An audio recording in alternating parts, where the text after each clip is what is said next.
News 46 is brought to you by Dennis Hoff for Assembly District 36, a successful businessman who can't be bought, can't be intimidated, and won't sell you out. Paid for by friends of Dennis Hoff.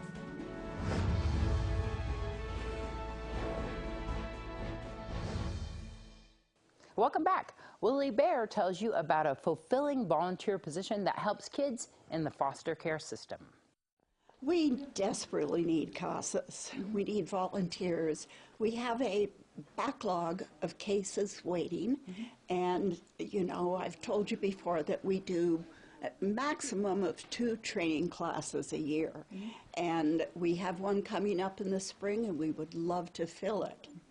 And so tell me what the requirements are for a CASA. For a CASA, you have to be over the age of 21. You have to be inquisitive. You have to have compassion. And you have to have a little bit of the time required to go and do the fact-finding that you need in order to make an informed recommendation to the judge. You know, CASAs are advocates for children in foster care who've been abused and neglected. And the other parties, the parents, whether they're together or apart, they have attorneys. But unfortunately, there's no one for the children to speak up for them. And so that's where CASA comes in. And so court-appointed special advocates, what's the training like? The training is roughly 30 hours. It's over a period of 1 month. This year, the month of April. I think it's going to be Mondays and Thursdays, and it's 3 or 4 hours each time.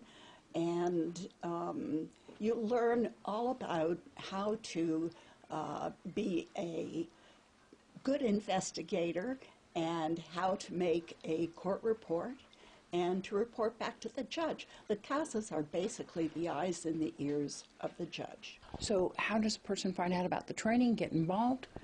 They can call our main number, which is 775-513-9514 or 9513. And the information will then, that they give us, will then be passed on to Barb, our training coordinator, and she will call back and give them all the directions necessary.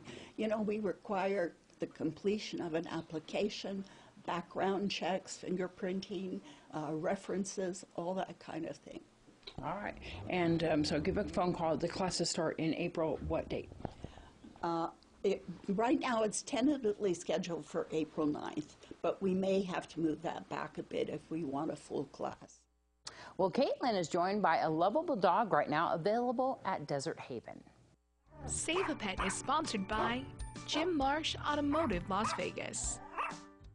Hi, I'm Caitlin here at the Desert Haven Animal Society, and today we are joined by Cindy.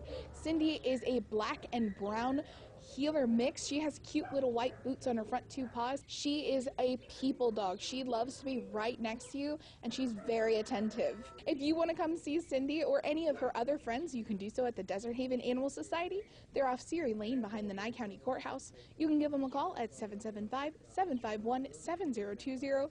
You can look them up on Facebook at Desert Haven Animal Society or check them out on the web at deserthavenanimalsociety.org. The Bounty Hunter Saloon is having a poker run on the 14th of April to benefit the Desert Haven Animal Society. If you want to find out more, you can call the Bounty Hunter or stop on by. They're on East and 2nd Street. And there is a free class tomorrow morning at Star Nursery beginning at 10 a.m. for gardening enthusiasts. News 46 caught up with Dr. Q recently to get some of those valuable tips. We do have seasonal plantings here, especially a lot of the more colorful plants like this time of year. Marigolds, petunias are very good for the spring and in the fall, as a matter of fact. Plants that you can put in seasonally will change. So now in the spring it may be marigolds and petunias. In the summer months it may be things like vinca, the periwinkle, or starflowers, or celosia. those take the heat very well once it gets hotter. But now we've got a lot of things that are in great color. That's when the most plants flower in the spring. We do have a lot of things that you can plant in the way of perennials, lasting shrubs like roses, for instance. Roses do very well here all year round. Their roughest time is when it's extremely hot in July and August, and then also in the winter when it's extremely cold. If you protect them a little bit or give them shelter from those extreme temperatures, they'll do a lot better. But normally all plants would prefer like planting on the eastern side where they get morning sun and afternoon shade from that intense summer heat. So you want to shelter them a little bit in anything you grow if you can. And then there are a lot of drought tolerant desert adapted plants like Texas sage and a lot of the other hardy desert plants that will tolerate the heat in the summer. So those are the kind of things that you can use for your southern or western exposures. To find out more, they can go on the web or stop on by here at Star Nursery on Beale Road. Absolutely. Stop by any time, take a look around. Our signs will give you very good information on where the plants do best.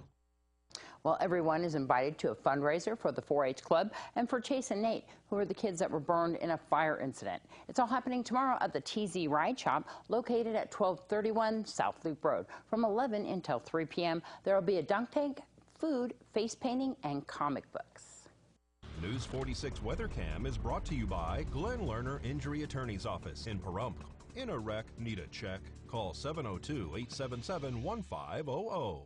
Let's take a look outside. I hear that the weather is getting a little up and down, some wanky numbers. We're going to find out more with Michael Donahue after this break.